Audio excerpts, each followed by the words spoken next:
नमस्कार दोस्तों, Indian travel online में आपका स्वागत है।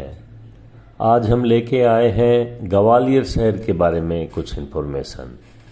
ग्वालियर शहर मध्य प्रदेश में स्थित है। यहाँ दूर दूर से लोग घूमने के लिए और ऐतिहासिक धरोहर का दीदार करने के साथ साथ यहाँ के इतिहास के बारे में भी जानने के लिए आते हैं, जो कि बहुत ही इंटरेस्टिंग है। मध्य प्रदेश का ग्वालियर चौथा बड़ा शहर है। ये ग्वालियर किले के लिए बड़ा प्रसिद्ध है। यहाँ कई प्राचीन महल और ऐतिहासिक स्मारक है। खास बात यह है कि ग्वालियर को हिंद के किले के हार का मोती कहा जाता है। ये बेहद ही खूबसूरत और मजबूत बना हुआ है। ग्वालियर शहर उत्तर भारतीय राजवंशों का प्रशासनिक केंद्र रहा गया है, क्योंकि यहाँ पर मौजूद किले उसकी शान है। यहाँ का इतिहास भी आधुनिकता से मिलता जुलता है। दरअसल यहाँ बने स्मारकों, किलों और संग्रहालय द्वारा इतिहास से रूबरू होने का मौका मिलता है। ग्वालियर शहर को एक प्रगतिशील औद्योगिक शहर के रूप में भी जाना जाता है। खास बात यह है कि ग्वालियर शहर को आधुनिक भारत के इतिहास में अद्वितीय स्थान मिला है। आज हम आपको यहाँ के बारे में सब इन्फॉर्मेशन बताएंगे। राजा सूरज सेन ने 8वीं सदी में ग्वालियर की स्थापना की थी।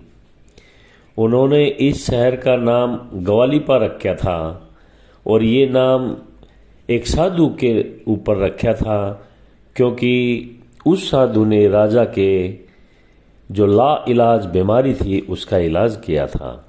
इतना ही नहीं, कहा जाता है कि 6वीं शताब्दी में ग्वालियर का इतिहास लिखा गया था।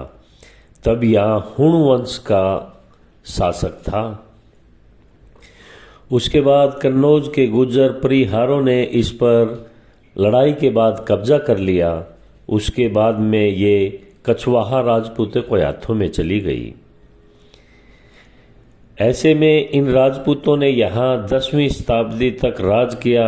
फिर दिल्ली सल्तनत के कुतुबुद्दीन ऐबक का इस पर भीषण प्रहार हुआ और यहाँ पर कब्जा कर लिया। फिर शमसुद्दीन अल्मस ने 1232 तक यहाँ का राज्य संभाला। कहा जाता है कि मुगलों ने भी इस पर राज किया था। उनका भी ग्वालियर पर शासन रहा था। ऐसा ही सिलसिला चलता रहा और 1780 तक ब्रिटिश गवर्नमेंट ने ग्वालियर को पूर्ण रूप से अपने कब्जे में ले लिया। इसी स्थान पर झांसी की रानी लक्ष्मीबाई ने अपने प्राण गंवाए थे।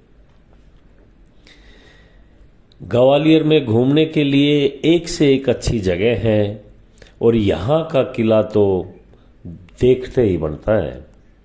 मध्य प्रदेश के ग्वालियर में मौजूद ग्वालियर के किले का निर्माण 8वीं शताब्दी में किया गया था। 3 वर्ग किलोमीटर के दायरे में फैले इस किले की ऊंचाई 35 फीट है। यह किला मध्यकालीन स्थापत्य के अद्भुत नमूनों में से एक कहा जाता है। यह ग्वालियर का प्रमुख स्मारक है, जो गोपांचल नामक छोटी पहाड़ी पर बना हुआ है। लाल बलुआ पत्थरों से बनाया गया यह किला देश के सबसे बड़े किले में से एक है और इसका जो भारत का हिस्ट्री है उसमें प्रमुख स्थान है। इसके अलावा भी यहाँ पर देखने की बहुत जगह हैं। जब आप वहाँ घूमने जाएं तो सब मोनूमेंट को आप देखिएगा। अगर आप मध्य प्रदेश में हैं और ग्वालियर की खूबसूरत जगहों पर घूमना चाहते हैं तो आपको यहाँ पर ग्वालियर फोर्ट, फूलबाग, सूरजकुंड, हाथी पुल, मान मंदिर महल, जल विलास महल आदि एक से एक खूबसूरत जगह हैं, जहाँ पर आप अपने परिवार के साथ घूम सकते हैं। ये जगह सिख और जैन तीर्थ के लिए भी जानी जाती है। आपको यहाँ आने के लिए किसी भी तरह का ट्रांसपोर्ट मिल जाएगा। यहाँ हवाई मार्ग, रेल मार्ग और रोड से अच्छी तरह कनेक्ट है। यहाँ एक एयरपोर्ट भी है और रेलवे स्टेशन भी है। ठंड के समय में यहाँ घूमना सबसे मज़ेदार है, क्योंकि उस टाइम वहाँ का मौसम बेहद ही खूबसूरत रहता है। यहाँ पर किले के अलावा ग्वालियर में जय विलास पैलेस है।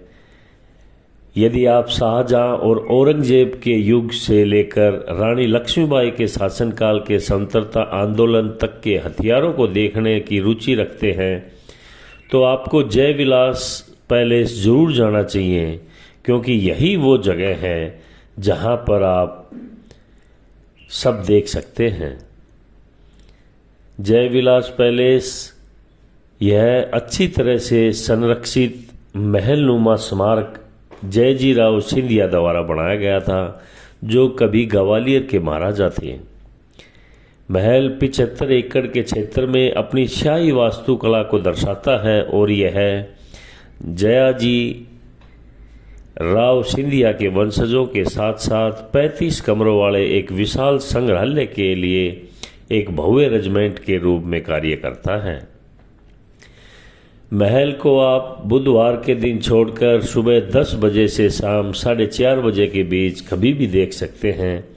महल की एंट्री की फीस 100 रुपये रखी गई है।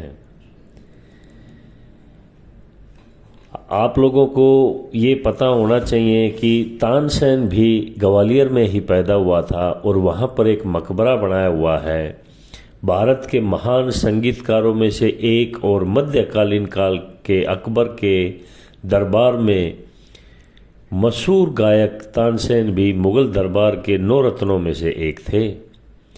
माना जाता है कि तानसेन अपनी संगीत से जादू पैदा कर देते थे, जिसकी आवाज़ सुनकर झमाझम बारिश होने लगती थी, और यहाँ तक कि अपने संगीत से जानवरों को भी मंत्रमुग्ध कर देते थे।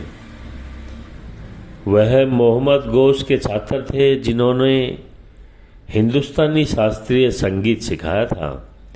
तानसेन को अपने गुरु मोहम्मद गौस के साथ परिसर में दफनाया गया था और यह परिसर तानसेन स्मारक के रूप में आज प्रसिद्ध है।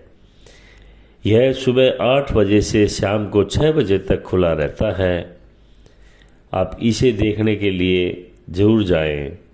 यहाँ पर आपको संगीत के बारे में एक अजीब अनुभूति होगी। यहाँ पर सिंधिया संग्रहालय भी बनाया हुआ है। ये जगह जो कि अब म्यूजियम बन चुकी है, सिंधिया परिवार का शाही निवास हुआ करता था।